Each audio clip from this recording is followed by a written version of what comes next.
morning, folks. Welcome to the Cassandra Terry Morning Show. Cassandra Terry, the mindset coach and founder of Manifesting Miracle Makers, rounded up her LinkedIn family once again. First, we've got Brian Smart, Mr. Content and Dadpreneur. He's striking the perfect balance between raising his youngest daughter and creating masterful content. Next, meet Denise Annalise Spiller, the gig expert and relentless traveler and writer.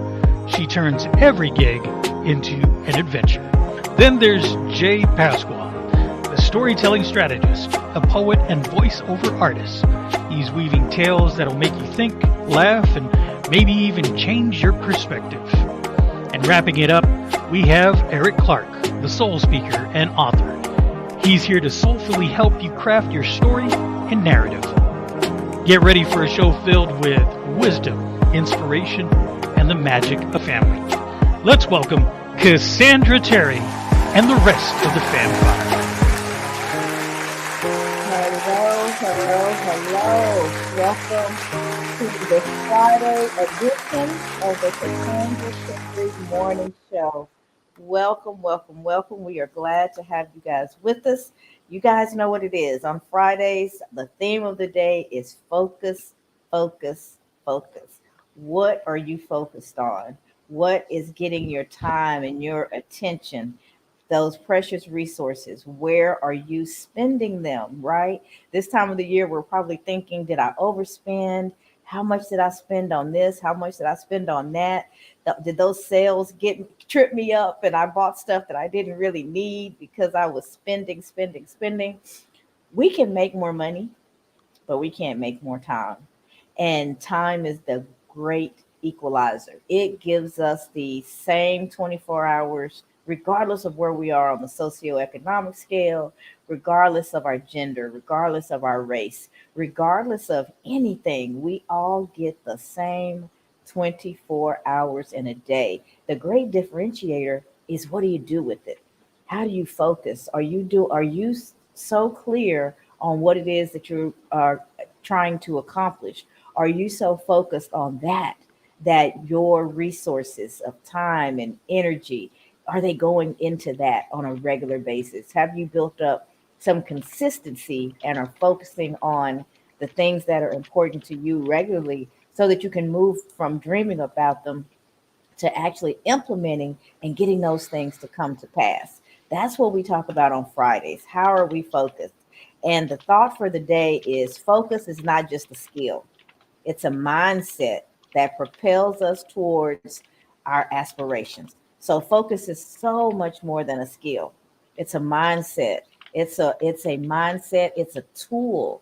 It's a way that we can accelerate our path towards what it is that we desire. And so with that, we're going to jump into how we're going to discuss focus today. I've got a few thoughts, and me and the fellas will, as we take a look at those, we will just kind of go around the room and share what what comes to mind for us as we see those different thoughts. Good morning, Dr. Marcia. I can't wait. Dr. Marcia is definitely a friend, if not a cousin, of the Fam Five and the Cassandra Terry Morning Show. And she drops nuggets every time that she's with us. So I'm excited to see that you're here, and can't wait to have you join us and drop your thoughts in as well as we work through the topic of focus and the fact that it's not a skill, but it's a mindset that propels us towards our aspirations. But before you can focus on a thing and before you can really start working towards your aspirations, you have to be clear about what they are. So that clarity is something that you will hear us talk about all the time, because once you know where your destination is, you know where you are, and you know where it is that you're trying to go, then all it takes is focus, consistency, having a plan to get from point A to point B, and then consistently working on that plan, doing tasks on a daily basis that will get you where it is that you want to go. And you'll get there. You will get there. You may not get there at the same pace as someone else. That doesn't matter. But you'll get there if you are consistent and you keep doing the things that are necessary. So, the first thing for us to think about is mindful awareness. Mindful awareness means just what I was talking about. You've got some clarity about what it is that you are trying to accomplish. You know where you want to go, you know what you want to do, and you're willing to put in the work to get that thing done. So while I am not focused because I am so distracted by this beautiful sunset that's reflecting in the glass behind me, let me pitch it over to you guys, and you guys jump in and tell me what comes to mind when you hear mindful awareness. I'll jump in first. I Okay. guess mindful awareness. It's I'll go back to my tornado story Okay. and um, trying to figure out what was going on and what I was going to do to help myself, help my family. Mm-hmm. And one of the things that occurred was I went to a tent location, and the tent had all kind of service providers there for people who experienced a natural disaster. And one of the first people I went to talk to um, was the Salvation Army. Mm-hmm. And sitting there, this woman had a list of things in front of her, and I was wondering what that list was. And I asked her, and she said, "Oh, well, do you have children?" I said, "Yes." And she said, "Well, you might want to have one of these and take a look at it. But before I do that, I'll explain to you what it is in a minute. But I got to go check something, and I'll come right back." So she got up and left, and I was just sitting there. She didn't even hand me the pamphlet yet or the list. And reading it upside down, it said how to tell if your child has PTSD as a result of a Mm-hmm. natural disaster. Mm-hmm. And I mean, and it was an extensive list. There were all kinds of symptoms that was on that list. And I went down and I was like, oh, I'm experiencing that. Oh, that's happening to me. Oh, this. And I just went down the entire list. But I was not aware, right? I really didn't understand what was going on with me, both emotionally, physically, all of that. And this list actually brought that to my attention. And but what I want to say is mindful awareness comes from putting yourself in that state to understand what it is you need to do to help yourself, right? Mm-hmm. And this for me didn't occur on my own. It had to come from an outside source. And then I was like, "Oh, okay. Well, I must have PTSD." And I Wow. looked and yes, yes, yes, and yes, all through that list, it was me. One of the things that happened to me was at 7 o'clock on the dot every night, I would just go into to chills. Like my body would be super cold, and it's 75 degrees inside the house. And I was like, this is not normal. And one of the things that was listed on there was, chills or shivers or, whatever it was. And I was like, oh wow. So that was one of the things that just kind of stood out to me because I just thought it was bizarre.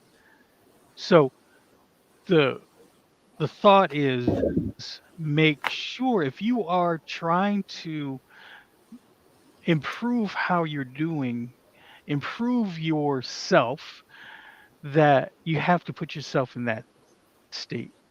And if it takes a list like it took for me, then so be it. But be you have to put yourself in that state. Faith, all kinds of experiences throughout your life. These are the things that would help you with mindful awareness. Just thought I'd bring that to the discussion. It's interesting that you mentioned PTSD. I had a family member many, many years ago attempt suicide in my house. And I didn't realize what was going on. I heard a thump, a fall, and when I got up to see what was going on, that family member was laying at the base of my stairs. So at first I thought falling down the stairs. But for whatever reason, it just didn't seem like that. There was a stillness, a calmness that was just odd. And then there was the baby was sitting right there, and the baby said, "My mom went to sleep and can't wake up, won't wake up," or something like that. Little bitty child, but so not old enough to understand, but old enough to articulate. Mama's sleeping, she won't wake up. And so I started to shake her and try to see what was going on. I could see there was a shallow breath, but no real responsiveness. And so did what you would do in a situation like that, call 911. My mind was just racing, and I was thinking there is some family history of on one side of the family of some neurological stuff. And so I was like, oh my gosh, she may be experiencing just all these different things were going through my mind. Never anything, on purpose. I never thought about that. And so the fire truck got there first, and I think there was a police car, and there was an ambulance, and there was this whole host of folks there to provide help. Um, and off to the hospital and that whole thing. And it was hours and hours and hours later before we realized what had actually taken place. Um, because she would get lucid every once in a while, and they would ask her if she had taken anything, and she had an answer: 2 Tylenol PM. I mean, literally, she kept saying that over and over whenever they could get her awake. I just had 2 Tylenol PM. And so, since that was what she was saying, declaring, they were somewhat ruling it out and focused on all these tests and doing all this stuff to see where her body was failing her and what was causing the reaction that we were seeing. After everything, test after test after test, everything came back normal. Then finally, they went ahead and did the toxicology screen, and they found a whole bunch of stuff in her system. And the shock, the mind blowing shock of that, um, and from that point on, I didn't know that I was affected until I went back to work. And I came home one day, and my house was 2 story, and you parked in the garage. Then you came in through the kitchen, and you'd have to go upstairs. And then right there, on the other side of the kitchen was the spot at the base of the stairs. And then you'd have to go upstairs where all the bedrooms and things were. And when I came home and I would open the kitchen door, if I couldn't get a reaction out of her, if I couldn't hear her, if I couldn't see her, I was frozen in that spot. I just simply could not put one foot in front of the other and walk inside the door. I was so fearful that the attempt would have happened again and this time be successful, and I was going to find her gone, that I froze. And I mean, when I say I froze, I mean I was physically, mentally, emotionally unable to take that next step and step into my house. I would call out to her, I'd ring her phone, I would do something. And if I got a response, then I was fine. It was like it would just evaporate. But if I didn't, then I was there. And the first time it happened, I called my girlfriend at work. And being the friend that she is, she immediately jumped in the car and she drove to my house and she walked in with me. And the closer I got to the steps, the closer I got to the top of the stairs, the closer I got to her bedroom door, I was literally just melting, just breaking down, just an emotional puddle, just so fearful of what I was going to find.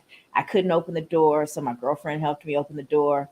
And my daughter was little at the time, and her godfather had bought her this huge, almost life-size teddy bear. And she was a tiny thing, so she used to lay on the belly of the bear. And I guess that was in my sister's bed because all I could see was a lump under the cover. So it looked like somebody was in the bed. But no matter what I said, no matter how much I called her, how much noise I made, I wasn't getting a response. And so my mind was just spiraling out of control. She did it. She did it. She did it. And I was crying and freaking out. And I think I got the broom or something. I don't know. I got something that could poke at the covers because I literally couldn't peel them back. At the same time, I was admonishing myself. What if she really is there? What if she's really sick? What if she really needs your help? And you're standing right there so close and you're not helping her. You're in your own little emotional thing instead of being an adult, instead of being helpful, you're just a mess. And so we have to watch how we speak to ourselves too and what we're saying to ourselves when we're already worked up. And I can remember it like yesterday. I was really giving it to myself. You are so weak. You, how could you not go and help her? How could you stand there crying when she may need your help? And that was just adding to the fear and the angst of the whole situation. And finally my girlfriend said, let's just rip the covers back. And I'm sure she did more of the ripping than I did. And when we pulled it back, it was in fact that teddy bear. She wasn't home. But that's what it was like for me to come home. And it was like that for a while. And eventually it got better and I could come in and out. And I talked to a therapist about it, and I said it was strange because I knew of soldiers and I knew of people who had been through horrific events, and PTSD plagued them for years and years and years.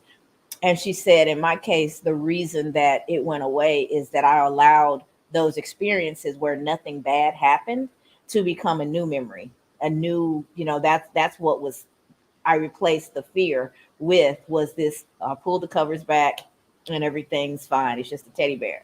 I made it in the house and she's just not here. And so I replaced over time that fear scenario with what I experienced over and over again after that initial shock.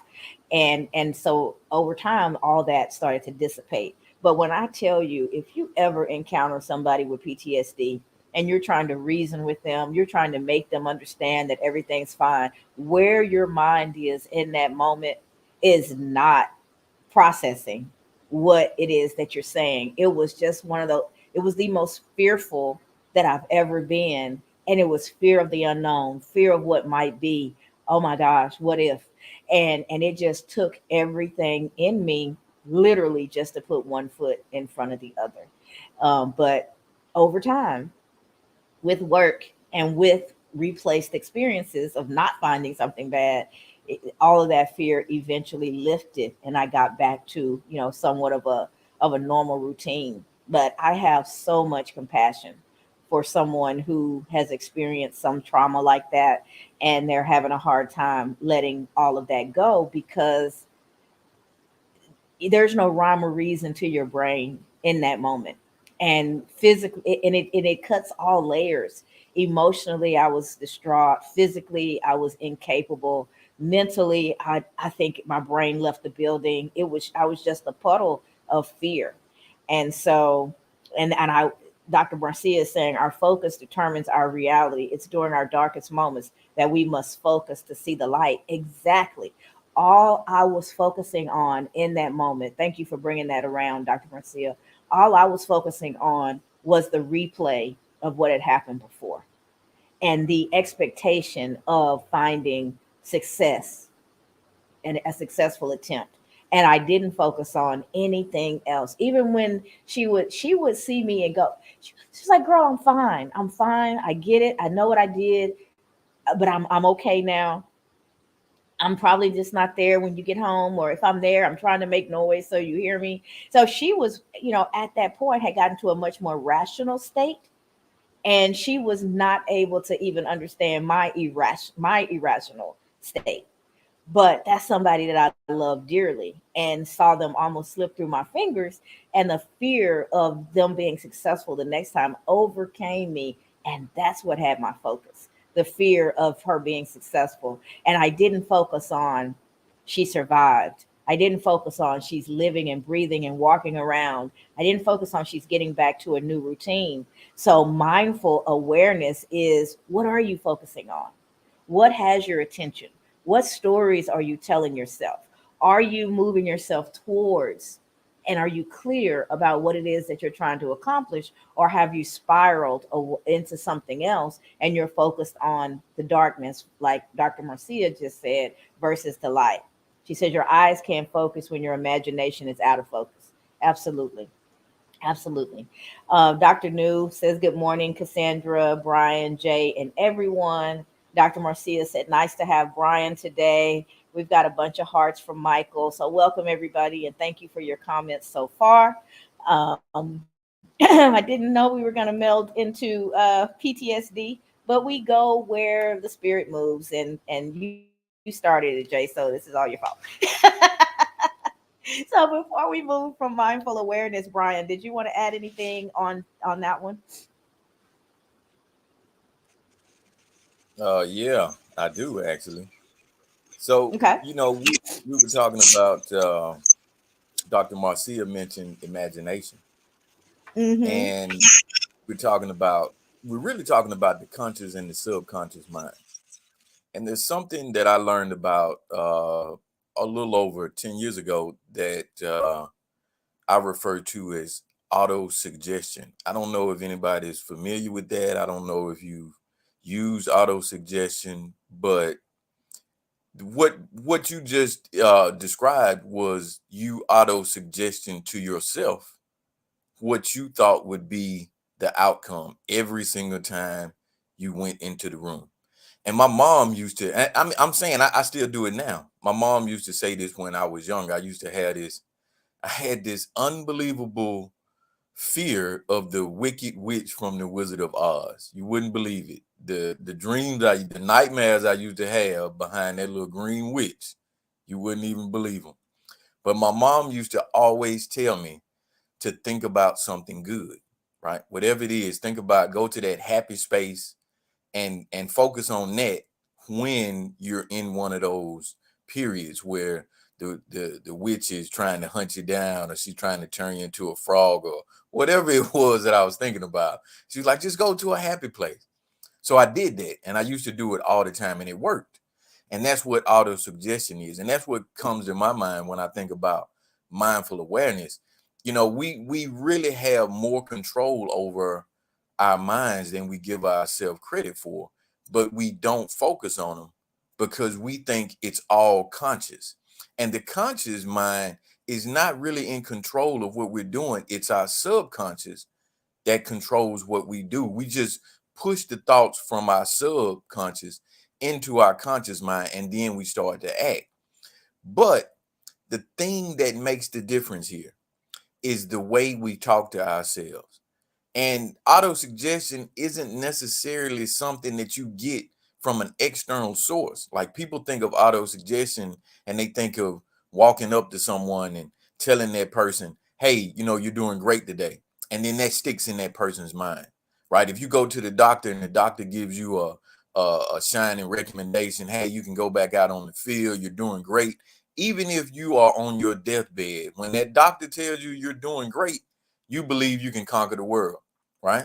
You have to do that same thing for yourself in those moments, right? I'm in one of those moments right now. The holidays for me, they've always been a tough time because of some things that I experienced when I was my youngest daughter's age, right? And I keep replaying those things that happened, and that's me telling my subconscious, hey, let's keep reliving that situation. Let's not focus on the good. Let's not focus on everything else that happened. Let's keep reliving that. So the moment I feel myself doing it, I have to enact my own auto suggestion tools and start to say, hey, you're not 5 years old anymore. Life is great. You're doing this, you're doing that. And when you do that, you start to become mindfully aware, right? You're aware of what you're doing to yourself, and you're saying to yourself, hey, this is what we got to do to stop this and break out of this syndrome. Let's get up, let's get to moving. It's not as bad as you think. You can do it. And what happens is your creative imagination takes over. And guess what? You start to find ways to do it.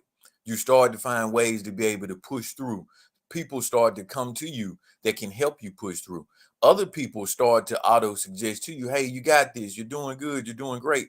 But it really starts with your mindset.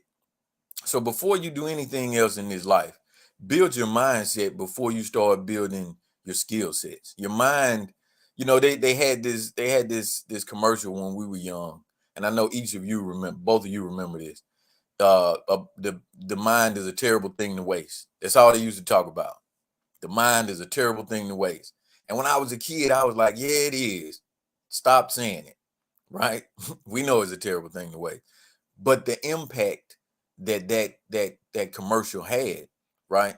Instead of them saying the mind is a terrible thing to waste, the way they should have gone about it was telling you about all of the great things the mind could do, right? That should have been the auto suggestion instead of telling you, hey, don't waste your brain, because now you're focusing on wasting your brain. So when you focus on the things that you want, your brain will give you the things that you want. And it goes back to what you were saying, Cassandra. Make a plan. Take those incremental steps day by day by day. And you may not get there, but you will get there. If it's overcoming a traumatic experience, if it's dealing with PTSD, if it's just reaching your goals in life, make a plan for it. When I started to go into that mode of 5-year-old Brian, and the traumatic experiences as a child, I immediately put that plan in place. Hey, let's start focusing on what works. Let's start focusing on the good things in your life. Let's focus on where you want to be. Let's focus on what you want to do. And let's start making these suggestions to yourself as to how you're going to get there. But without a plan, you're not going to be able to do it. So I just wanted to throw that in there. It really stuck Love it. out. I love that. And it reminds me of if I watch a scary movie or something that's eerie, I always follow it up. No matter how late it's over, I follow it up with something funny or something motivational, something uplifting, because I like to shift my thinking and what I'm feeling and processing before I go to sleep. What that time when I go to sleep is priceless. There's stuff going on at that time that I can't exactly explain. So I need to be in the best headspace possible. So I typically don't watch stuff like that. But if that's what the family's into and they've got my back against the wall, they've challenged me, they've called me scary or whatever, and I want to prove to them that I'm not, and I actually give in and watch it, I am going to, before I shut down, I'm going to watch something to counteract that feeling that movie or whatever it is left me with. So yeah, so I totally get what you're saying. I totally get that. Thanks for adding that to the conversation. So our next phrase that I want us to talk about is chunking and prioritization, taking those big goals that you have and breaking them down into smaller and smaller pieces until they've gone from this great dream that's going to take me a year or more to accomplish to these little bitty daily tasks. Break your plans down into chunks so that there are things that you're doing every single day to move you towards your goals. Not all day, every day, because we have a lot of stuff going on. But if you're doing something every day to move you towards the goals that you have, you're accelerating that process for yourself. And then the prioritization, when you break your things down into those daily tasks, then you prioritize. What are the top three? What are the five things I'm going to do today? You have to decide what the right number is for you based on all the other things that you've got going on, but break it down into small chunks and then prioritize them so that if I get these three things done today, I have had a successful day in terms of the goals that I have set for myself. And now I've got all this other stuff that I need to put some energy into as well, but I feel good because I set a goal, I have a plan for myself, and I implemented today's portion of that plan. And then you go right down your prioritization list. Tomorrow, what are those three things that I'm going to do? And you keep working. And before you know it, by the time the week's up, you've knocked 20 things, 21 if we're doing 3 a day, or 15 if we're doing just the work days. You've knocked 15 actions off your list that are going to move you towards accomplishing what you were are after. And imagine the end of a month, the end of a quarter, the end of a year, how much you have implemented towards the plan that you have for yourself. So chunking, breaking those big things down into small pieces, and then taking the next step of prioritizing those pieces so you're doing the right things at the right time to accelerate you towards your goals. You're moving from being busy to being productive. Chunking and prioritization. That does that bring anything up for you guys? Oh yeah, it brings up a whole lot for me.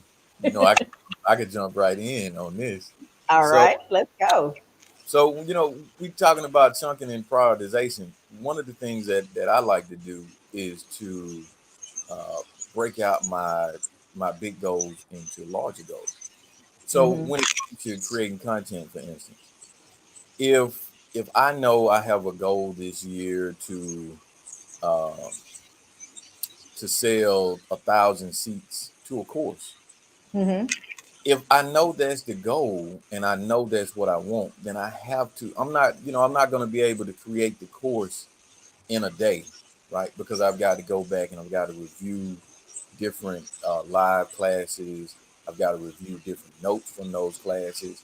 I need to go back and review different discussions that I've had with students post class, right? So, when I think about chunking and prioritizing, I really think about breaking my hours down into digestible uh, assets, right? If you Mm-hmm. think about the day, you got 24 hours in a day. Right. But the majority of that time that you're using, you're not actually working. You were talking about being productive instead of being busy. So Right. if you give yourself a full hour to do anything, it probably doesn't take that long, right? It probably is not going to take you an hour uh, to write out this week's content. It may only take you 25 minutes. So what I like to do, I like to prioritize my time first and break those hours down into three segments. So I give myself three 20-minute slots for each hour. And I Ooh, found you are queuing up our next one. You are so on point right now. Keep going. Keep I going. look like three. I know, right? So when I'm breaking it down into those three digestible uh that's it. When I'm breaking it down into those three digestible slots, I find that I'm more productive, right? And that helps me to get more tasks done. So if I'm planning to build a course this year, right? And I do have a new course coming out this year. Mm-hmm. The thing that I like to do is to start with the things that I can do, right? I like to put that at the top of my pyramid, and then I just start to filter down. And then using that pomo technique, I go back up in 20-minute increments until I get to the top of that pyramid. For me, that's chunking and that's prioritization because I've got multiple pyramids with different things at the top that I'm trying to reach. And it's like that analogy climbing up the side of a hill. It keeps playing in my mind. Right. Once you get so far, you can't stop. You got to keep going until you get to the top of the hill to reach that goal. So that goal for me in this instance, in this scenario, in this example, is creating a course. And I know if I'm going to create a course, I've got promotions to do, I've got back end development to do, I've got uh, I've got collateral content that I have to develop in order to promote the course, right? And all of these different things are prioritized chunks. So each one of these breaks down into a smaller pyramid. And it's those 20-minute slots that get me to the top of that pyramid without feeling like, man, I'm never gonna get this finished. Man, I'm not gonna be able to do this. Man, this is a lot more work than I had anticipated. Being able to chunk and prioritize your tasks, right? saying, okay, if I'm gonna do emails, I'm gonna do emails at the beginning of the morning, right? And I'm only gonna do emails for that hour. The rest of the day, it's all development, or it's all brainstorming, or it's all finishing miscellaneous tasks that I didn't do. And then it's different days of the week. So chunking and prioritizing, man, I could go on, I could talk about this all day. I not only chunk and prioritize throughout the day, but I chunk and prioritize throughout the month, right? Because some days you're only gonna do reach out, right? So I'm only gonna reach out to customers. I'm only gonna reach out to past customers. I'm only gonna reach out to prospective customers, right? Depending on the day, depending on what you want to do, chunking and prioritizing gives you that ability, that advantage to not only prioritize your work, but to actually enjoy your life also. And I think that's key.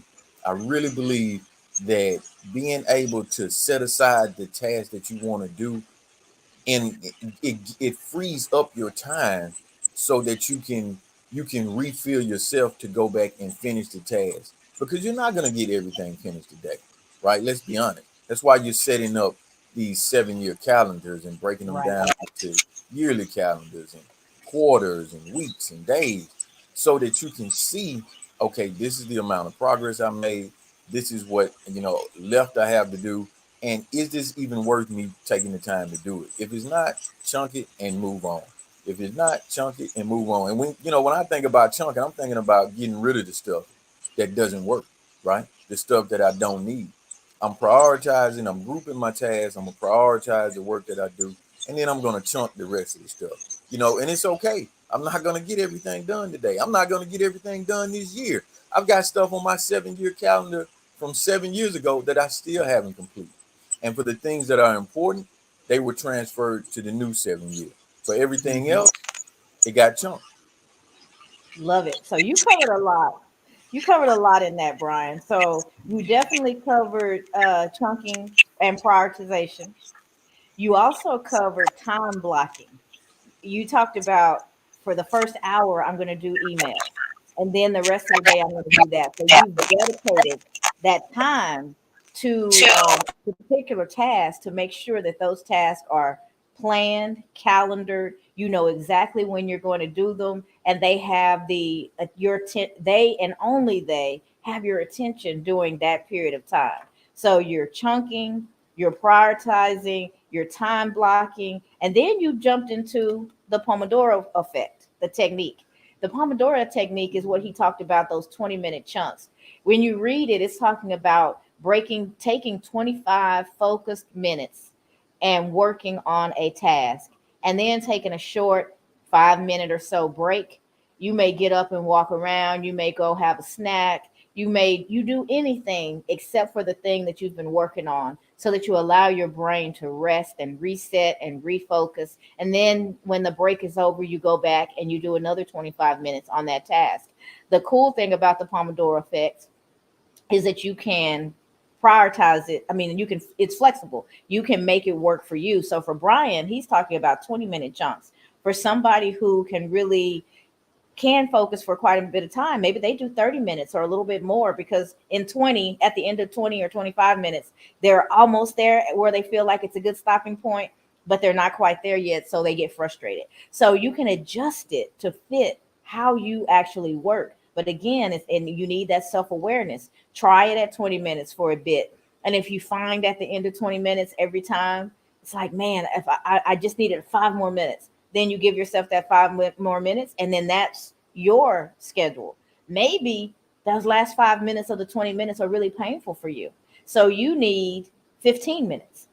It's customizable to how you work and for how long you're able to focus and really be productive. And that's what it's about, is making sure that that time is productive, that your mind is sharp, you're locked in, keyed in on the work that you're doing, and you're able to get something done. But you don't have that angst of, I'm never going to read this whole book. You're not trying to. You're not necessarily even trying to read the whole chapter. You're going to do how much you can do in your 15, 20, 25 minutes, and then you take a break. And after that break, you come back and you keep bite size chunks over and over again until you're done. And so I really like this because it feeds so perfectly into my philosophy when it comes to goal setting and actually implementing the plan to accomplish the goals you have. You dream first. Allow yourself to dream. You take all the constraints off. Money's not a constraint, time's not a constraint. You're not concerned about other people, even your kids. For that moment, you're not worried about your kids, you're not worried about your spouse. You're just removing all of that from your thoughts, and you're dreaming about what your dream life looks like. What are the things that you want to get accomplished? All those things, those constraints will come back in when you start to actually schedule, when you're time blocking, when you're planning how you're going to get there. But first, you need to be crystal clear about what you want. So you allow yourself to dream and you allow it to come to you. What does this dream experience look like? What am I doing? Who am I with? Where am I? And you allow that dream to materialize. And then from the dream, you start to pull out the things that you're actually going to go for. Those become your goals. And they may be a year out. They may be like what Brian said, 7 years out. But you've got to break those down from the year. What am I going to do each quarter? From the quarter of my quarter goal, what am I going to accomplish each month? Of the month, of my monthly goal, what am I committing to each week? And of your weekly goal, what am I going to do each day to ensure that I am successful in my week? Because being successful in my weeks will combine me being successful to my month. My months will add up and compound and make for a successful quarter, and the quarters will come together and create that successful year. And before you know it, you have accomplished what it is that you set out. It seems so big, it seems so far away, but because you've broken it down into those bite-sized pieces and all the way down to here's the activity that I'm going to do each day, you don't allow yourself to get overwhelmed. You don't allow yourself to get frustrated because all you're doing is those daily tasks. But the beauty of it is they all add up to get you exactly where it is that you're trying to go. So that's really how we want to go about goal setting. And within that goal setting, we're blocking our time. I'm going to do this time of the day. Here's what I know in the afternoons. I'm sharp in the morning. In the morning is when I can write. In the morning is when I can really speak because the brain is sharp. As the day goes on and I take on more and more of my day, I get less sharp. I know this. By 3 o'clock in the afternoon, somewhere between 2 and 3, your girl is downright tired. I'm sleepy. I'm tired. I'm a little bit not as nice, not as easy to work with because I need to refuel. So it makes no sense for me to plan to write my book at 2 or 3 o'clock in the afternoon. It would take me forever to get done, and it wouldn't be at the same quality as if I focus on it in the morning when I'm at my sharpest. So I know this about myself. I am a creature of habit to a certain extent. I see myself flatlining every day between 2 and 4. But it's because I've been up early. I've gotten a lot of stuff done. And now my body is saying, girl, go sit down somewhere. Go get me something good. Go rest, refuel, and then we'll get back to it. We'll get back to it once you've taken care of me. And now I'll turn the lights back on and you can think a little bit more because I'm good in the evenings too. But from about 2 to 4, worthless for production. My job knows this. Don't give me a tough task in the middle of the day. I'm not going to do it until tonight or in the morning because the quality just won't be there. Know yourself well enough so that you can negotiate your day to win. You set those tasks up when you're at your best and really able to accomplish them, then you just continue to enhance your opportunity for success. But you have to know you. I see a couple of comments have come in. Let's see what's here. Dr. Marcia, just appreciating life and what is to come and scheduling your thoughts. Oh, let me see. Okay, there we go. Just appreciating life and what is to come and scheduling your thoughts to visualize each successful step. The visualization is important, and we are going to get to that. And I think you guys know by now I've got something coming up to help everybody with their visualizations. So we'll talk about that in a little bit as well.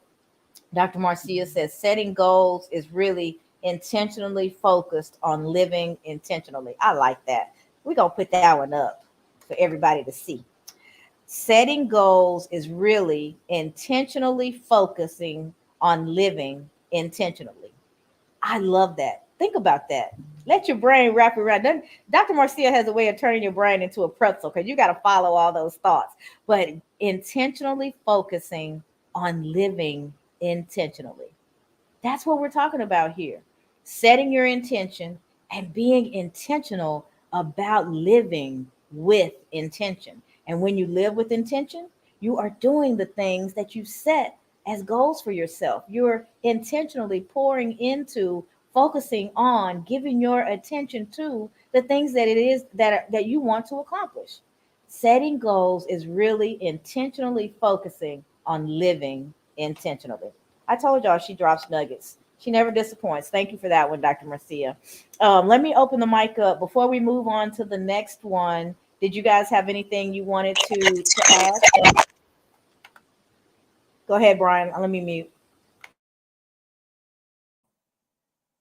Yeah, so I got one quick thing I want to add to that. You brought up a couple of good points, Cassandra. You brought up something about compounding. You brought up something about a drip, right? It's the little bitty steps that get you there. So I'm gonna parlay this into a content conversation. And the reason I'm gonna parlay this into a content conversation is because I don't want anybody to miss this.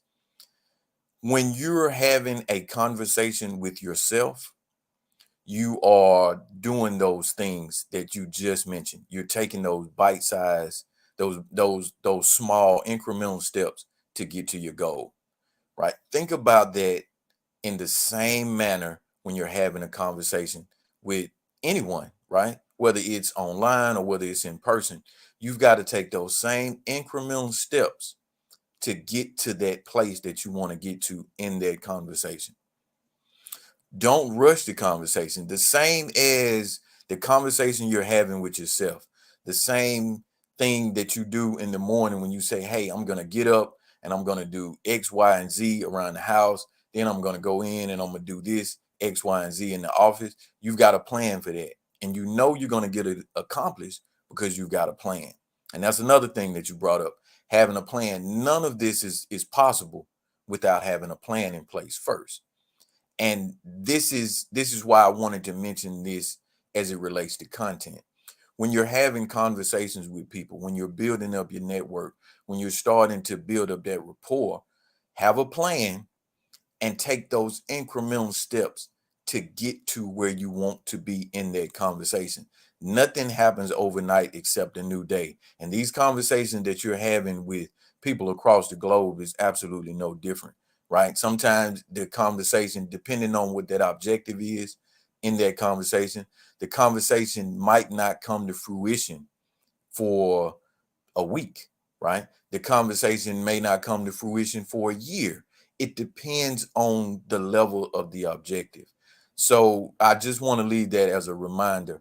Have a plan for your content, have a plan for your conversations, and develop those collateral pieces to get you to where you want to be in that conversation at that particular time in the conversation. So incremental steps, a little bit at a time. Send out a DM, right? Send them an email, uh, add a social update that complements that DM that you just sent. When you're building content, when you're building conversation, it's no different than the conversations that you're having with yourself. Take those incremental steps to get there, and you will get there a little bit at a time. I love that. And as you were talking, what I was thinking is whatever is important enough for you to do, plan it first. Don't just go willy-nilly into whatever it is that you're, if it's important enough to have your time and attention, have a little planning around it so that you give it your best focus, you give it your best self, you've thought through the best approach, and you increase your likelihood for being successful. If it's in your relationships, maybe there's a relationship that you'd like to see different. What's your plan for it to be different? If it's in your content, I'd like to see my content reach more people. So which content that I put out had the most engagement versus the content that just kind of went unnoticed? So maybe your followers are telling you something. This is what we really like to hear from you. This is what really resonates from us, right? Resonates for us. So whatever it is that you're doing, oh, you got a course? You want to put the course out? Don't do like me, create the course and now you're just ready. If you build it, they will come. No, you have to have a plan. Brian talked about a marketing plan. He talked about the back end plan. Then you have to have the time where you're actually developing. But if people don't know that it's out there, how in the world are they ever going to take advantage of it? So you have to plan everything. I plan. They don't get to plan as much. They can just set their alarm, and you can kind of tell from the Pomodoro technique today. Brian went right into where we were going next because we don't plan this, and I do that on purpose. That's a part of my plan. I don't want us to ever show up as talking heads. I don't want you guys to get from us what we've planned and pulled together, because then we move away from being the vessels that I believe that we are. When we show up and everybody's somewhat empty, and I've got these prompts that we're going to go through, and I don't believe that these prompts are my prompts. I'm prayerful about what we talk about. I am really interested in what thus says the Lord, what I can give to my audience, not me, but through me. So I have my time where I pull this stuff together, and then I show up, and then the guys just show out. They just jump on whatever direction the train is going, and they add so much more to what it was, to those little terms that I put out there, or to the quote, or whatever it is. And then people like you all show up and you add to it as well. And I think that's because it's not planned. I don't ever want to be a presenter.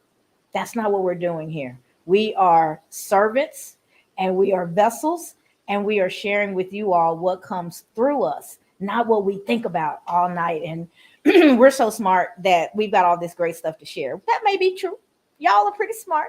But I think us as vessels is so much more powerful than us as just thinking through what we want to share with the audience. So that's why sometimes, we may get ahead of ourselves because they have no idea what I'm going to pick, what I'm going to put up next.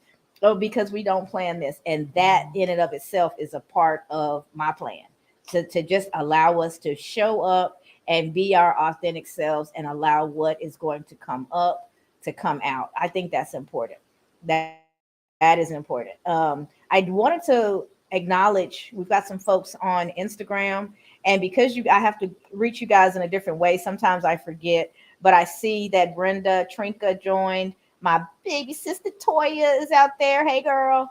And Mama G's tacos. Mama G, I wish I hadn't said that out loud because you just made me really want some breakfast. Because they're my favorite. Breakfast tacos are one of my favorite food groups. So I don't know where you are, but tacos sound really good right now. But welcome. This is my first time seeing you join us. So I am so glad that you are here. Let me check and see if I've missed any comments. I think this is this is in relation to what you said, Brian. Dr. Marcia said, don't rush the conversation you have with yourself. Love it, Brian. Yeah, I love that one too. Good stuff. Good stuff. So before we move on, I've explained the Pomodoro technique. It's really just taking a chunk of time. They start at 25 minutes and then adjust according to your how you actually process, and focus on a task for that period of time, and then take a 5 minute or so break, and then you come back to it. So you're allowing your brain to stay optimized and really able to focus on what it is that you're working on. Jay or Brian, did you guys want to add anything else before we go to the next one? I do. So I've been in industries where, you know, time blocking is essential. So news, the news business, right? If you watch a news segment, like, the evening news, Mm-hmm. there's segments, Right. and it's all timed, and it's timed down to the second. And so it's always been a learning, it was always a learning experience when I, like, my first year in it, to be able to kind of put together an entire newscast for the weekend. Like when I was learning to be the like a production assistant, so to speak. And so I had to try to fit slots, right, and where these news bits were going to go. And I didn't want to be that guy to have to cut a news story, especially because I always thought every story was important. And so I made it sure, I would talk to the reporters with, hey, make sure, this is how much time we've got. I'm giving you this much time. If there's a change out in the field, like you think this is going to be a bigger story than we're thinking at this moment, let me know so I can change the blocking of time so that Mm-hmm. everybody in the audience gets the right amount of information right where we need it. And that was in the news business. In the call center business, it's every single bit of your time is watched. If you are on the phone, we got to make sure that you're staying on that phone, that if you're getting back-to-back calls, those calls are getting answered. You're not off somewhere Mm-hmm. else having a smoke break on the smoke dock, right? No, no, no. You got to be where you're supposed to be. And so as a leader, you have to make sure everything falls into place. And so you've got to have those blocks of time to be able to make sure that it's the well, one, if you're talking about stories and storytelling is really important in the news business, you've got to block those times out efficiently and effectively so that you can have an effective story and allow all those time segments to be perfectly timed so everybody Right. gets exactly what they need as far as the information is concerned. So that's what comes to mind for me, especially when you're talking about the Pomodoro technique. Mm-hmm. Great examples. And I've got one for the students. If you're a college student, when you build your schedule, you're time blocking. From this time to this time, I'm going to be in this class. From this time to this time, I'm going to be in the next class. And the students that are savvy, they build in time in between to eat. They build in time in between for whatever other things they've got going on. My kids were student athletes, so they all played college basketball. So they had to build in their practice times. They had their times where they had to watch the film and things like that. So scheduling and time blocking is so important. And my oldest daughter is like me. She's a little social butterfly. So she had to build in time to be with her friends because that was a part of how she recharged, was being social, having time to, to commune and hang out with the people that she enjoyed being around. I had to learn as her mother that was okay, that was important to her. Because one time she said me with those, this child has the most beautiful eyes, and she's looking up at me, and she was like, "But Mama, if I don't spend any time hanging out with my friends, I'm not happy. I'm not as good. And my grades are good, so why shouldn't I be able to have that time? You should, because personality wise, that's something that's really important to you. So I had to let my foot off the gas a little bit and make sure that in the planning for her, she had that downtime to be social. It was an important part of being her mother. Where the other daughter is so driven and focused when it comes to accomplishing her goals, we had to teach her to build in a little bit of rest, because she'll just go, go, go. She would forget about social. She would forget to eat. She would forget about the other things because she was wanting to accomplish whatever was the thing that was in front of her. So different parenting was needed for each one of those kids. I remember when Destiny's Child was doing their final concert in Houston. We live in Austin, so it's a couple of less than 3 hour drive to get there. So that was the big surprise. We were going to take the girls to see Destiny's Child, but my daughter had a big project paper, something due, the youngest one, and she declined. She was like, as much as I want to go, I can't go because I need to get this thing done. Me and my older daughter, We going to see Destiny's Child, and if that means we got to stay up all night to get that thing done, that's what we're going to do. But that social interaction and having that downtime and plugging in to other things is an important part of how we are put together. Where the youngest one, she every once in a while she mentions it, but she certainly doesn't have regret. And like Dr. Marcia, she's Dr. Thompson. She is Dr. Kaylin Thompson because that brain of hers, that need to accomplish was stronger than her need to do other things and to be social. And she went right on through school as a Division 1 athlete, got her PhD in physical therapy, and she's a physical therapist now. And she did it in record time because of the way she's put together. And so neither one is right or wrong, they just are.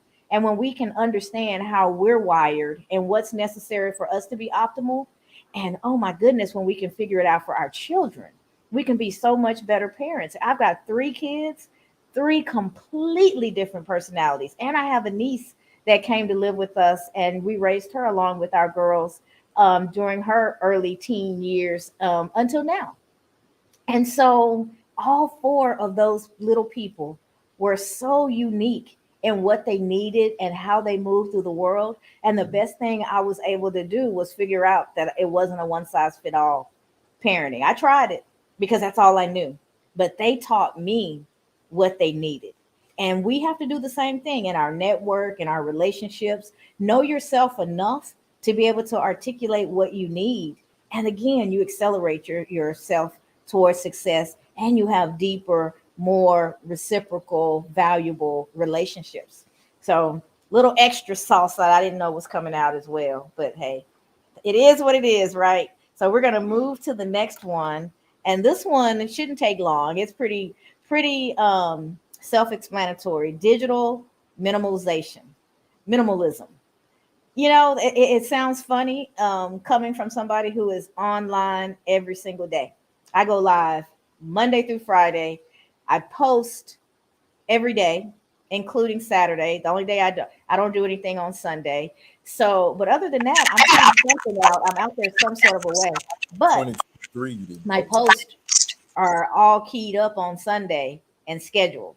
So although you see something from me every day, I'm not doing it every day. We get them all written, get them all proofread, all lined up, and LinkedIn has a way of you scheduling it. So it takes care of it for you. I do the same. I do a newsletter every Saturday. You can tell when I schedule it or when I forget to schedule it because when I schedule it, it's going to show up exactly at 10 a.m. If I forget to push the button the night before, it may be 12. It may be later because I'm not in the habit of dealing with it actually on Saturday. I like to schedule my stuff in advance and then I don't have to think about it. And that allows me to be present, but it also allows me to minimize how present I am on social media so that I can not get have my husband upset, so that I can not miss things that my kids have going on, so that I can be present in other parts of my life because this thing right here can eat up every moment of your waking day. And I enjoy it so much that it would eat it up and I wouldn't even really realize it. So I had to put guardrails around myself, put those constraints around myself. Otherwise, I would be doing this all day, every day because I love it.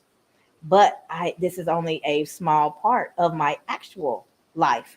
So to be true and present in the rest of it, I had to build a plan. And so scheduling it and having this stuff queued up well in advance. Michael is my VA. He was on earlier. I'm not sure if he's here. He keeps me on schedule. He is going to be the one that's going to say, "All right, we got to have these posts. Is everything good for me to schedule?" And then he takes it off and he makes sure that everything goes out every day. That's why it's out there at the same time. Thanks to Michael. And so digital minimalism is important because it can eat up every waking moment of your life. Well, you guys want to deal with this one?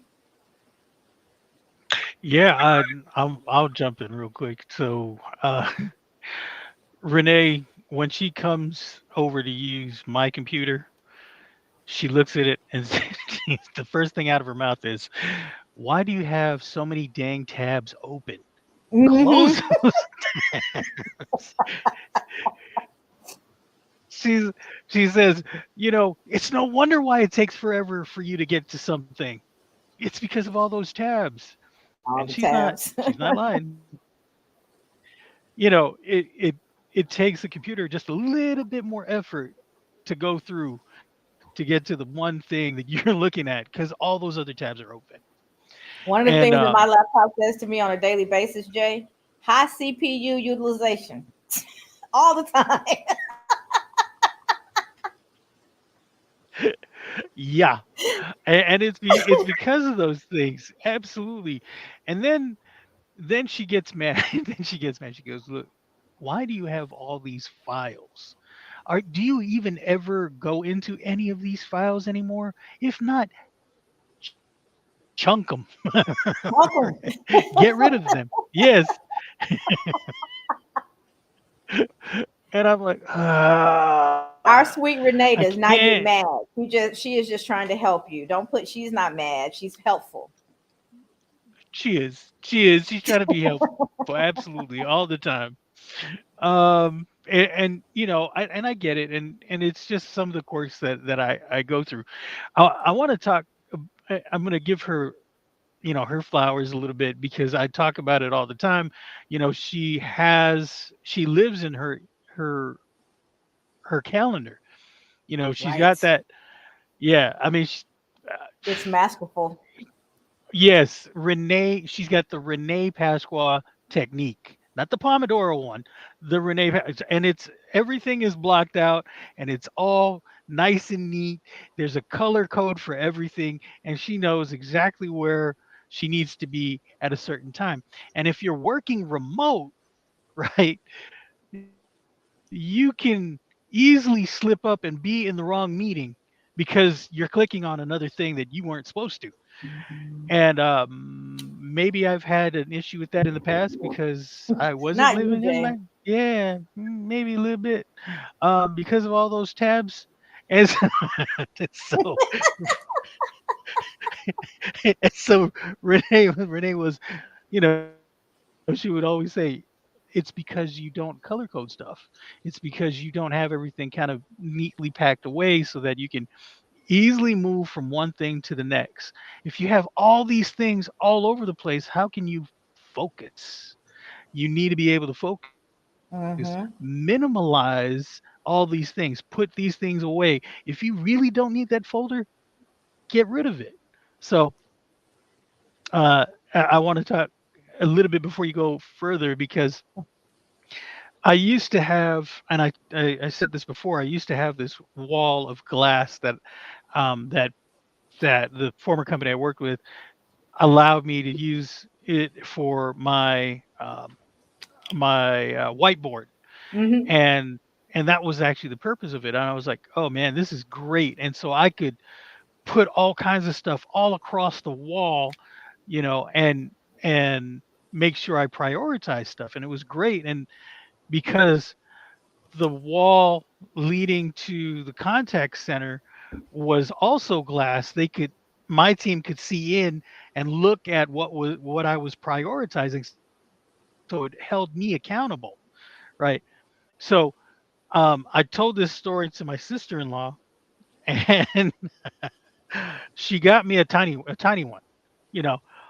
So it's just this glass pane that I can mount and use as a whiteboard. Oh, that's nice. Oh yeah. Thing is, I haven't put it up.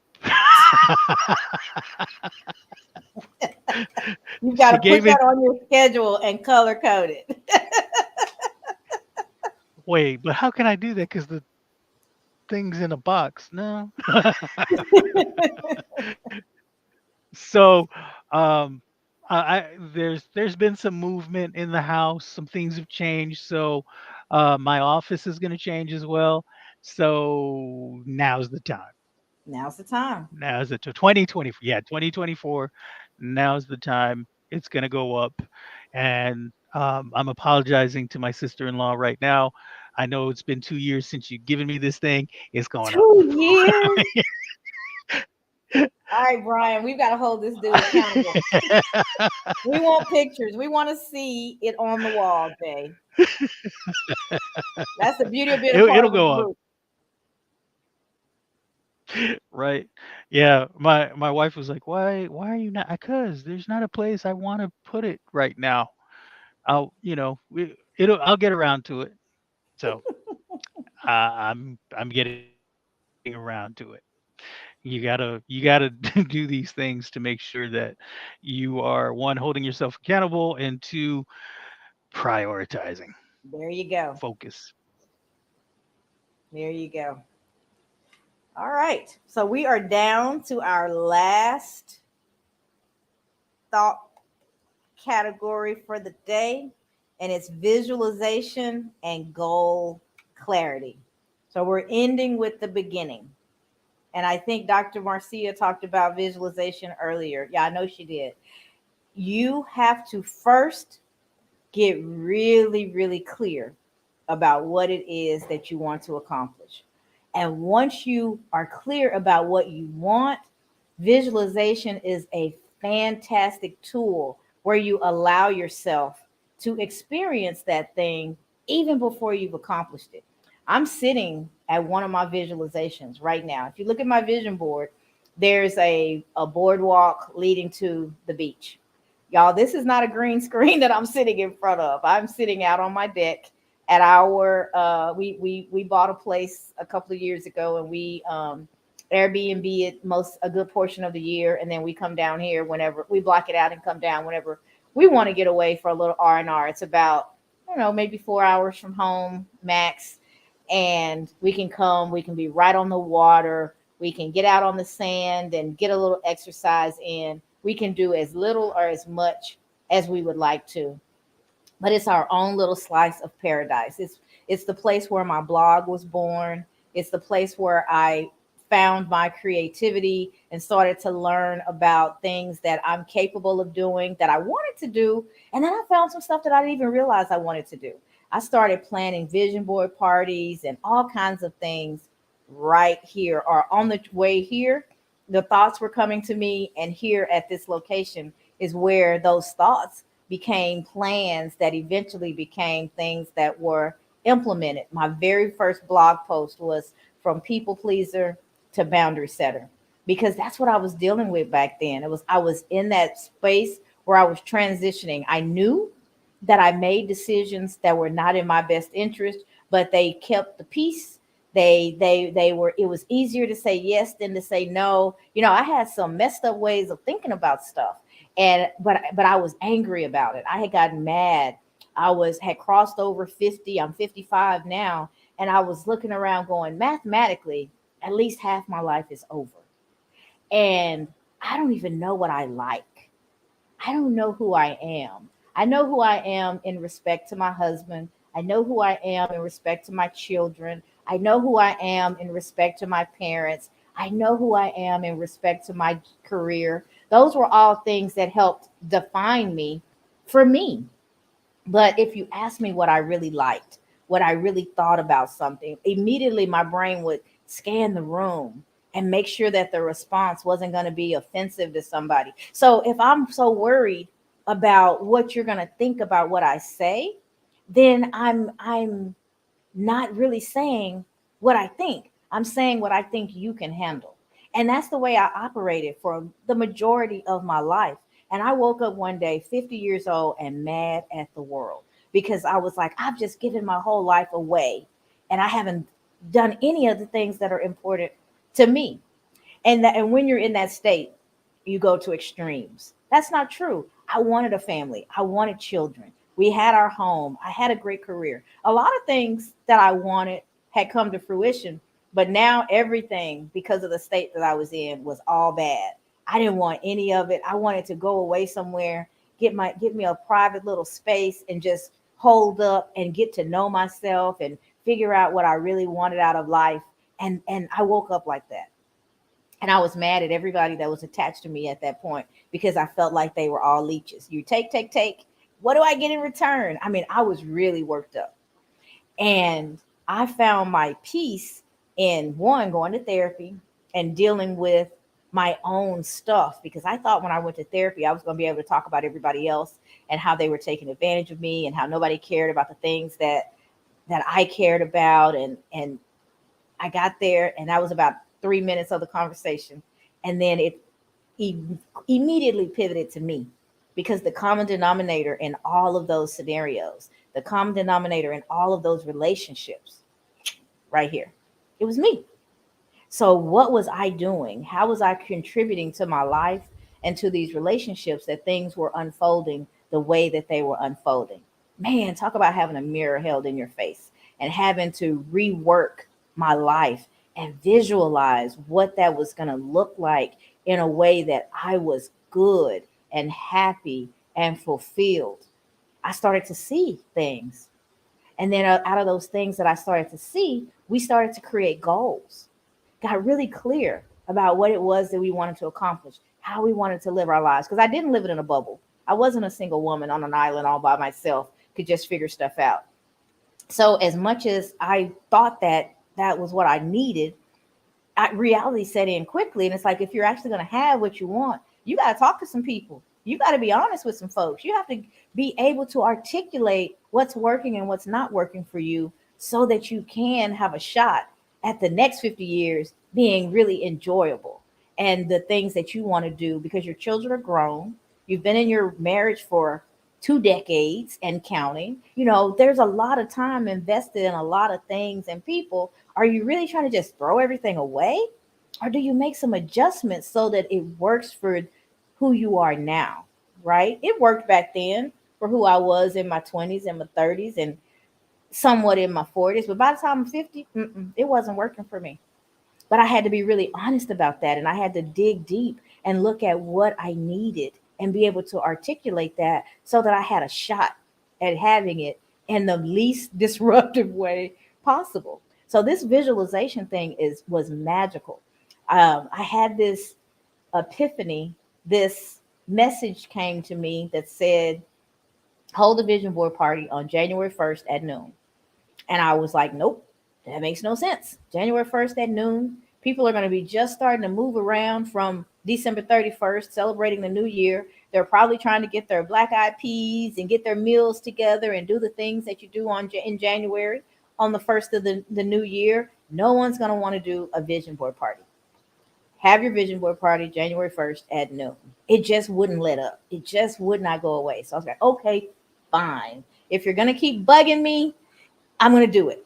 So I scheduled it. Who's supposed to be there will be there. You'll start to see the faces of the people that you need to invite. And it was just that way. I would see the faces of a woman. And I was like, okay, I'd send her a text about it. Oh, yeah, that's a great idea. I'd love to. And I think it was somewhere between 8 and 10 of us. And I had never gone to a full out vision board party before. I certainly had never led one. So my expectations were pretty low, but I had bought up a bunch of stickers and gathered magazines, and I had the boards for the folks who were at my house and for me. And then the rest of them were virtual, and I had told them what to gather. And women were crying as they talked about the desires that they had for their lives. People were grateful that they had the opportunity to really think through and were led through thinking about what they wanted and how they could get that clarity. And it just took off and it had a life of its own. By the end of it, that first one was about 3 hours. It was mostly family and friends. So, we could take our time and hang out and have some sister time along the way. So it was about 3 hours long. And at the end of it, everybody walked away. They had their vision board. We would check in periodically to see how things were going. Did you need support? Did you need inspiration? Have you gotten off track and need help getting back on? Do we have something to celebrate because something on your board has come to life, or you see yourself moving closer to it, that there's progress? And we did that for that first year, and it was amazing. I thought it was a one and done deal, that I would do it and just stay in touch with that group. But as we posted about it and we talked about it and other people learned about it, I had people consistently ask me, when's the next one?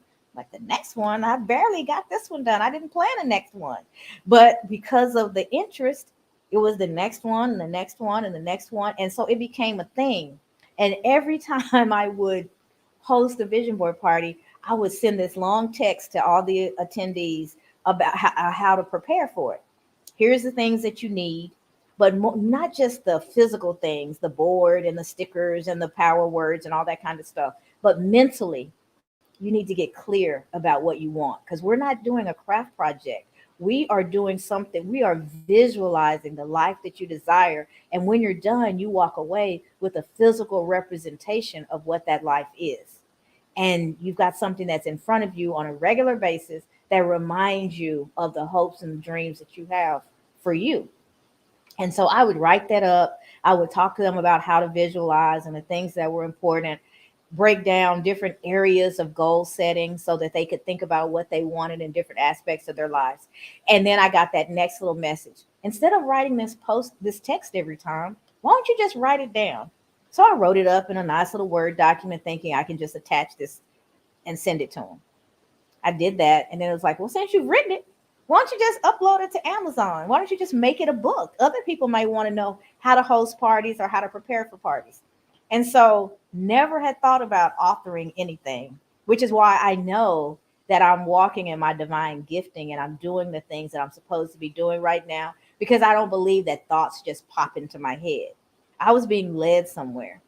And so I did that. I uploaded it. And so that was the first thing I authored, was this vision board um, prep guide, how to host and prepare for vision boards. And so that's been out there for a couple of years, right, on Amazon. And people could download that. It has some little goal setting stuff in there to really help you prepare. Fast forward, it continued to happen. The blog took off and I was blogging every week. Then I started to show up like this, but pre-recorded in social media spaces. And then I finally took a leap of faith and started going live, which was very difficult for me because I was so concerned about running out of stuff to say. Can y'all imagine? I can talk for 2 hours straight and never take a breath. But I was concerned about running out of stuff to say and just having awkward pauses or knocking things over. All that stuff's happened. And it's been okay. Whatever happens just gets incorporated into what we're talking about. And so all of this, and then here we are today, a couple of years later, and every single day, not only am I on, but 4 days a week, I've got my Fam Five with me, and we've created this Cassandra Terry morning show. It all started with me being here and being creative in that moment and allowing that creativity to flow through me to create things that I didn't even know were in me. And so this visualization and sitting with your desires and seeing yourself, it wasn't enough for me to say, I'd love to have a house near the beach. That's not enough. You have to, is it one story? Is it two story? Is it a condo? Is it a house? Can you smell the water? Can you feel the sun on your face? You get all of your senses involved in that visualization and watch you look back in no time and have that thing as a part of your reality. It is just the craziest, most wonderful thing. But visualization is magical if you have clear goals and you allow yourself to get fully immersed in that thing before it ever comes to be. I see quite a few messages have popped in, so let me deal with with these, and then I'm going to let you guys share as well. Dr. New says, "Me too, Cassandra." She says, "I'm going to ask you for it, Jay." So there you go. You got somebody else holding you accountable. You got to put that glass up, Jay. Um, David Jones says being grateful is key. Welcome, David. I didn't realize you were here. And then he says, yes, indeed. Just press the button. And Sanaya, I hope I'm saying your name right. Douglas says, Cassandra, could you please send the tools that I need for a vision board? I certainly can, and I can do you one better, Sanaya. Feels like such a setup. It feels like that was a setup. I promise I did not plant Sanaya. I don't even know if I'm saying her name right. I did not plan her. But January the 8th at 6 p.m. Central, I'm actually hosting a virtual vision board party. So you can, I will share. Actually, let me see if I still have it in my files. I will put the QR code up that will lead you directly to it so you guys can scan the screen, and it'll, let me move the banner just in case it's cutting off part of, there we go. So you can scan the screen, Sanaya, and that'll take you to register for the event and give you the details. I'm going to host it on Zoom. I'm thinking I'll have a few people at my house, just like the very first one. So we'll be a combo of face to face and online. But you are I'm more than happy to share the list. I have a supply list of things that you want to have with you when we're going through the vision board. We're going to start with a quick mindfulness exercise to make sure that all the things that have happened during that day up to 5:59, you put those things aside and you're really present and focused in the time that we're going to be together. And then we do a small goal setting workshop where we talk about smart goals. You have the opportunity to document the things that you are the goals that you have for yourself. And then once you're done with that, then that's when you start flipping through your magazines or looking for power words to affix to your board and create the visual representation of what it is that you're looking forward to accomplishing in the new year. Um, I've got the opportunity for you to do a physical board, which is what I suggest. There's just something about having it in the real world. So I have a supply list to tell you what you want to make sure you have available to you to do it that way. But some people are techies and just prefer virtual. And so I've got a link to the free version of Canva that you can download. And you can create a virtual board. There's a lot of templates in there to do that. So I'll be walking people through doing it either way. And again, that's going to be on January the 8th at 6 p.m. So let me see. I think I saw one more comment that came in, and then I'm going to shoot it over to Jay. Oh, she said, okay, thanks. You are very welcome. Can you give me a thumbs up? Am I saying your name right or wrong? Is it Sanaya? It could be Sinia. It could be Sinya. But we're gonna go with Sanaya. If that's right, give me a thumbs up, and if that's wrong, I'm gonna figure it out. I hate getting people's names wrong. I also noticed that my aunt Karen has been watching. I'm not sure if you're still there, but thank you so much for joining us today. Love you much. So visualization and goal clarity. Jay or Brian, one of you guys want to jump in on that one? Yeah, I'd love to. I Go love ahead, visual. Brian. So I got a quick story about visualization. So I don't know if I mentioned this or not to everyone in the audience, but I know everyone on stage knows that I'm building a park behind our home for my kids, and uh, that was a visualization, right? That's not something that I had planned originally. So once we purchased the home, which was about 20 years ago, I started thinking about, okay, how can I make this into a draw for the kids, right? So that they'll always have somewhere that they can go to, and I'll always have them around me. I won't ever have to worry about trying to hunt them down. And I came up with this idea to build a park. Well, in building the park, right, it was in my head, and I started going online and looking up different parks. I started traveling to other cities and other states, and I started taking pictures of different things that I wanted in the park. I take pictures of the signs, I take pictures of the barbecue grills they had out. I even started taking pictures of trash cans, the way I wanted the trash cans outlined, pictures of bridges, so you could get from one portion of the park to the next, all of these different things. And I put them into a folder, right, titled park, and it was all of these different things.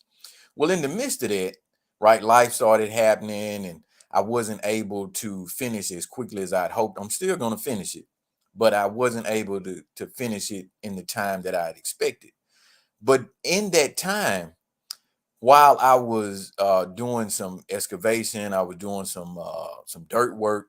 I started taking down a bunch of trees, and a lot of them were pine trees. And again, I don't know if you're familiar with construction or not, but pine trees are used for residential construction. So I had this brilliant idea, and I didn't even realize what I was doing at the time. I had this brilliant idea to cut the trees down and save them. And about 25 years prior to that, I was on I took a spiritual hiatus, right? I was gone for a couple of years, and it was just some time for me to reflect, get my thoughts together. And during that time, I built a scale model of a cabin. My mom, ever since I was a kid, my mom had always talked about getting a cabin in the woods. She always wanted to just get away from the world and escape. And so I built her a scale model of a cabin. This was 25 years ago, a little over 25 years ago now. But at the time, it was like, you know, 25 years ago. And I was looking at these pine trees that I had knocked down. And I took them to a mill, and I ended up creating I built a real life model of the scale cabin that I built. And I didn't even realize what I was doing at the time. I just knew that I had this wood. I had always had this fascination with construction. Tiny homes were starting to trend. I wanted a tiny home. So I was like, man, I'm gonna take this wood, I'm gonna put a tiny home together. And it didn't even occur to me that I was putting together the real life model of a scale log cabin that I had designed and built, over a quarter of a century ago. Didn't even occur to me, right? I had already fixed this vision. I had already visualized this in my mind. I could smell the wood. I could see how the floors were laid. I could see the the the patio around the side. I could see all of this, and it actually came to fruition, right? Because I had put this vision in my head. I had already decided to auto suggest this to myself. I sent it to my subconscious, and then my subconscious sent it to my creative imagination, and I actually built it, right? I actually built the thing that I had visualized. The reason I'm saying that is when you visualize, when you take these thoughts that you have and you put them on paper, you put them in a place to where they are locked into your mind does this crazy kooky thing, and it gathers all of the things that you start to need to make this thing a reality. And it didn't just happen then with this structure. It's happening right now. I'm actually talking to my avatar. So 3 years ago, I created a persona matrix so that I could identify my target audience. And this is post 20 years, 25 years of me working in the digital marketing industry, having done this thousands of times before, right? This is now everybody coming into the digital space. Everybody wants to be a creator. There are all these different technologies out there. So I needed to reassess the way that I identified the people or the person that I was talking to, and I created this persona matrix. Well, inside that persona matrix, I developed an avatar for you, Cassandra, right? Ultimately, that that avatar that I created on that vision board, in that visualization, right? Because that persona matrix is actually a vision board, right? It's not the same kind of vision board with the homes and the houses. It's a human vision board, right? I had this picture in my mind of the person that I believe would be best suited for the solutions, the services that I offer. And 3 years later, I'm having a conversation with that person. And I'm not saying, that I picked out all of this information once I got to know you, Cassandra. I'm saying everything that I had incorporated into that avatar, I'm seeing in real life every time we have a conversation. Start taking your thoughts and putting them down.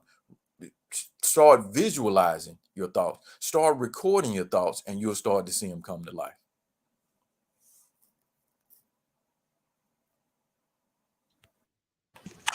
So I've heard this story before. So when he started talking about his avatar, I knew where he was going. And that just blew my mind the first time he told me. He was like, "You are my avatar, living, breathing. You're my ideal customer. You're who I'm best suited to work with. Not you, the person necessarily, but all the parts of me, what what I'm interested in, where I am in my career, where I am in my life, the things that I get excited about. It's a natural fit with the services that he provides. And so we have amazing conversations. He has shaped and polished a lot of the things that I do. We'll be meeting later on because I need him to help me with the marketing of the vision board party that we've got coming up and different things, because this is what he does. And I'm fortunate that we found each other. And now when I'm creating these things, they don't just go off into the ethos somewhere, never to be heard of again. But I actually have somebody who has the skills that I don't. I can create stuff all day long, but I'm just learning to be more comfortable talking about them. I'm just learning to really be able to promote myself more and not feel like, I'm being too salesy or whatever. Brian naturally knows how to reach an audience and how to get your stuff out there and how to do it the right way, and the things that should be happening on the front end, so that I'm not trying to figure all this stuff out when it's too late. And so it's been a really, really great pairing. So when he says he found his avatar, I get it, because he does have exactly what it is that I need, and it's helping me grow my business. There is my mother. She said, "Go, Brian." Um, Good morning. So I told y'all there wasn't a green screen. A real person walked behind me. So Sanaya, she told me I'm close. So I still don't have it right, but she's laughing and she says I'm close.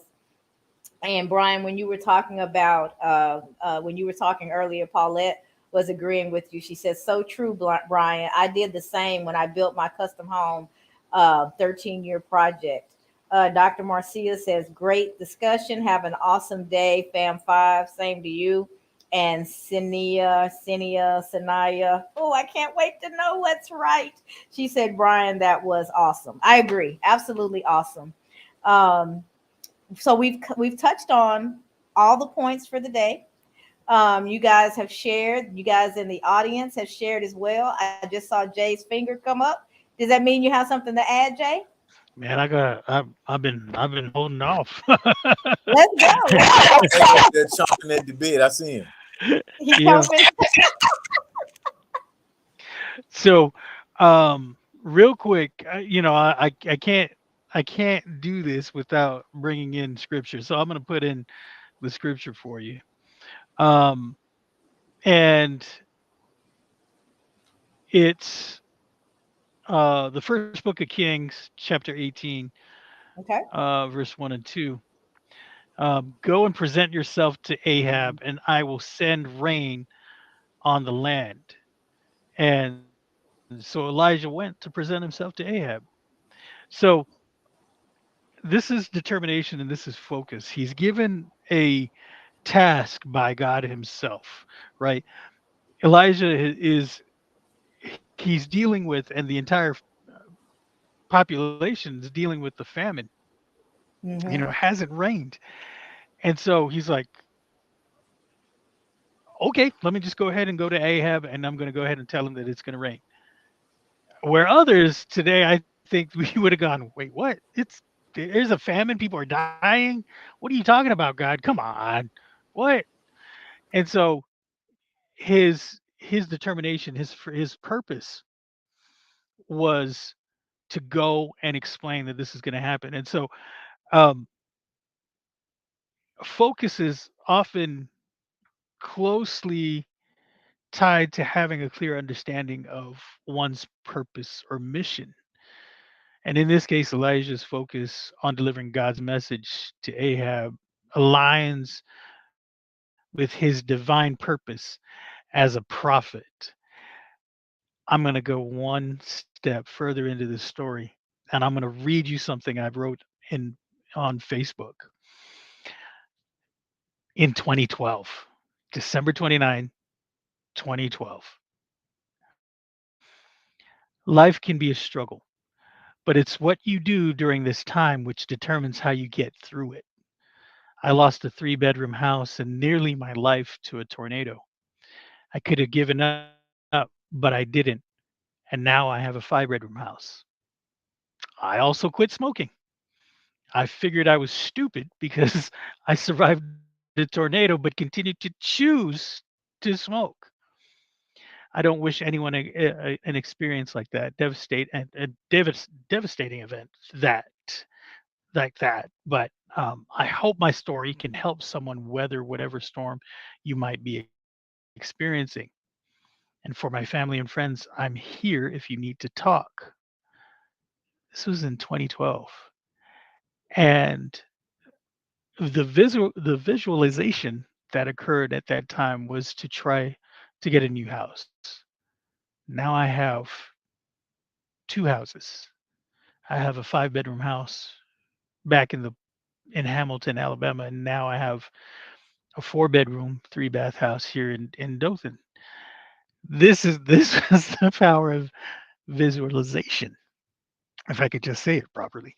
Um, and and focus, right? I was able to focus on this, and just to go back and read this from 2012, I'm st- I'm stepping into that purpose all these years later of wanting to help others tell their story so that maybe it can help somebody else out.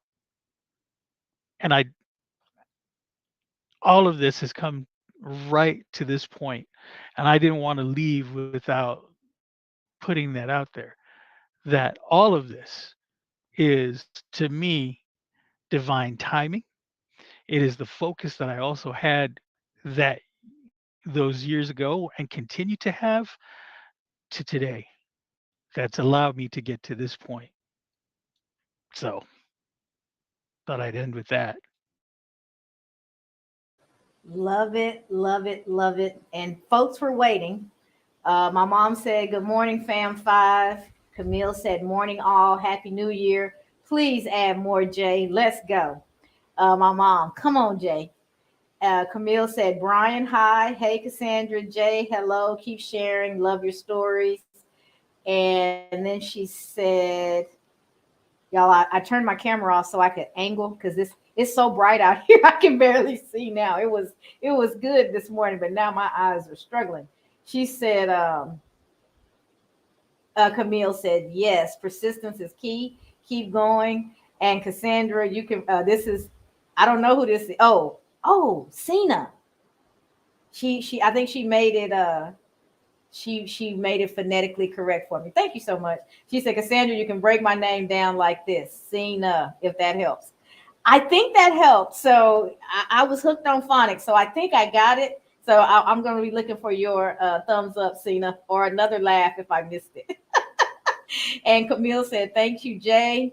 And my mom said, "Wow, Jay, amazing as always. You keep it up. You always glorify God. We should glorify Him in all that we do." So sorry, I know your cameras, it was all tilted, but it was the only way I could see because it's so bright out here at this point. So I think we have covered it today, y'all. We are almost 2 hours in, an hour, 43 minutes, 28 seconds, and counting. And you guys hung with us.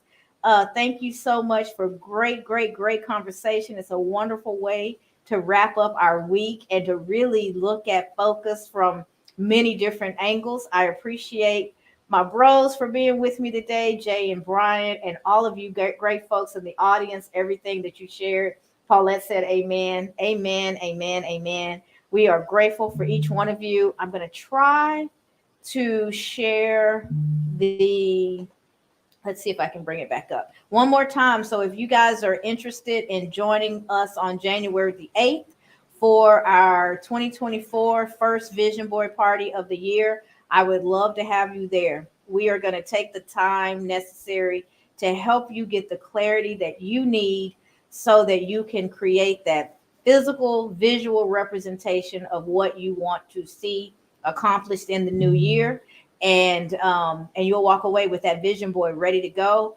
and more importantly, the clarity that you need so that you're working towards your goals every day. Every day you're putting in the effort, those bite-sized chunks. You're working on accomplishing the things that are important to you.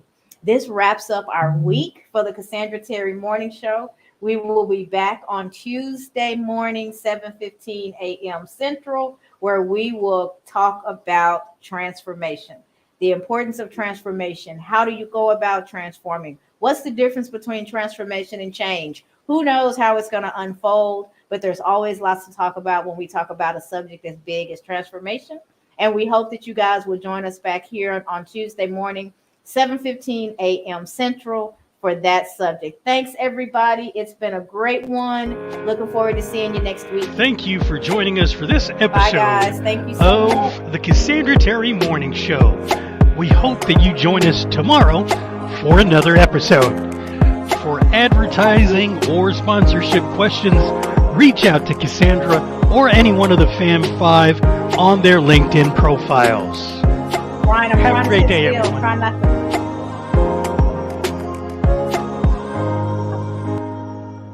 Have a great weekend, everybody. Love you guys. See you back here Tuesday morning.